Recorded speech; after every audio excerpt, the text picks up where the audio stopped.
Hi friend, ನನ್ನ ಹೆಸರು ಸರಣ. ನಾನು ಬೆಂಗಳೂರಿನಿಂದ ಮಾತಾಡ್ತಾಯಿದ್ದು. ನಾನು ಸಿಲ್ಕ್ ಬೋರ್ಡಲ್ಲಿ ಕೆಲಸ ಮಾಡ್ತಿದ್ದೆ. ನಾನು ಕೆಲಸ ಮಾಡ್ತಾಯಿದ್ದು ಆಫೀಸ್ ನಂಬರ್ ನೋಡಿರಿ. ಆಫೀಸ್ ಹೆಸರು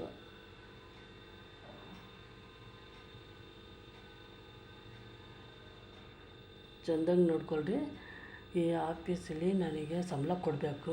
ಒಂದು ತಿಂಗಳದು 2 ತಿಂಗಳಿಂದ ಇವತ್ತು ಕೊಡ್ತೀನಿ, ನಾಳೆ ಕೊಡ್ತೀನಿ ಅಂತ ಏನು ಮಾಡಿಸ್ತಾ ಸಂಬಳನೇ ಹಾಕಿಲ್ಲ. ಆ ಕಳಿಸೋಲೆ ನನ್ನ ಮಗ ಆಫೀಸಿಗೆ. ಯಾರನ್ನ ಹೋಗ್ಬೇಡ್ರಿ ಕೆಲಸ ಮಾಡೋಕ್ಕೆ, ಹೌಸ್ ಕೀಪಿಂಗವರು. ಅದು ಕಳ್ಸಲ್ಲ ನನ್ನ ಮಗ ಆಫೀಸದು. ಎಲ್ಲ ಏಮಾರಿಸ್ತಾರೆ. ಆ ಆಫೀಸ್ಗೆ ಯಾರೂ ಹೋಗ್ಬೇಡಿ, ಹೌಸ್ ಕೀಪಿಂಗವರು. ಆ ಕಾರ್ಡನ್ನು ತೊಗೊಂಡ್ರು, ಆಧಾರ್ ಕಾರ್ಡು ಪ್ಯಾನ್ ಕಾರ್ಡ್ ತೊಗೊಂಡ್ರು, ಕೊಡ್ತೀನಿ ಅಂದ್ಬಿಟ್ಟು ಕೊಡಲಿಲ್ಲ. ಅದನ್ನು ಏಮಾರಿಸ್ತಿದ್ದಾರೆ. ಆಧಾರ್ ಕಾರ್ಡು ಪ್ಯಾನ್ ಕಾರ್ಡ್ ಕೊಡೋದೆ, ಸಂಬಳ ಕೊಡೋದೆ ಈ ಆಫೀಸ್ ಕಂಪ್ನಿಯವರು ಏಮಾರಿಸ್ತಿದ್ದಾರೆ. ಕಳಿಸೋಲ್ಲ ನನ್ನ ಮಕ್ಕಳು. ನಿಮ್ಗೆ ಹೇಳ್ತಾ ಇದ್ದೀನಿ, ಕೆಲಸ ಇಲ್ಲಾಂದರೆ ಬೇರೆ ಕಡೆ ಹುಡ್ಕೊಳ್ರಿ, ಸಿಕ್ಕುತ್ತೆ.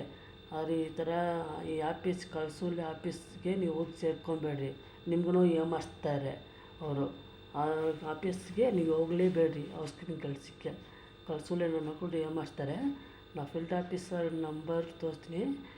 ನನ್ನ ಮೇಲೆ ಅಕ್ರೆ ಇದೆ. ನೀವು ನನಗೆ ಸಂಬಳ ಇಸ್ಕೊಡ್ರಿ, ಅವ್ರ ತವ ಮಾತಾಡಿ ಸಂಬಳ ಇಸ್ಕೊಡ್ರಿ. ನಾ ಫೀಲ್ಡ್ ಆಫೀಸರ್ ನಂಬರ್ ನಿಮ್ಗೆ ತೋರಿಸ್ತೀನಿ. ದಯವಿಟ್ಟು ಮನೇಲಿ ಕಷ್ಟ ಇದೆ ನಿಮಗೆ, ನೀವೇ ಫೀಲ್ಡ್ ಆಫೀಸರ್ ಹತ್ರ ಮಾತಾಡಿ ನಮ್ಗೆ ಸಂಬಳ ಇಸ್ಕೊಡ್ಬೇಕು. ನೀವು ನಮ್ಗೆ ಅಣ್ಣ ತಮ್ಮ ಥರ. ನಾ ಫೀಲ್ಡ್ ಆಫೀಸರ್ದು ಫೋನ್ ನಂಬರ್ ತೋರಿಸ್ತೀನಿ, ನೋಡ್ಕೊಳ್ರಿ. ಚೆಂದಾಗಿ ನೋಡ್ಕೊಳ್ಳಿ ಫ್ರೆಂಡ್. ಇದೇ ಫೀಲ್ಡ್ ಆಫೀಸರ್ ನಂಬರು.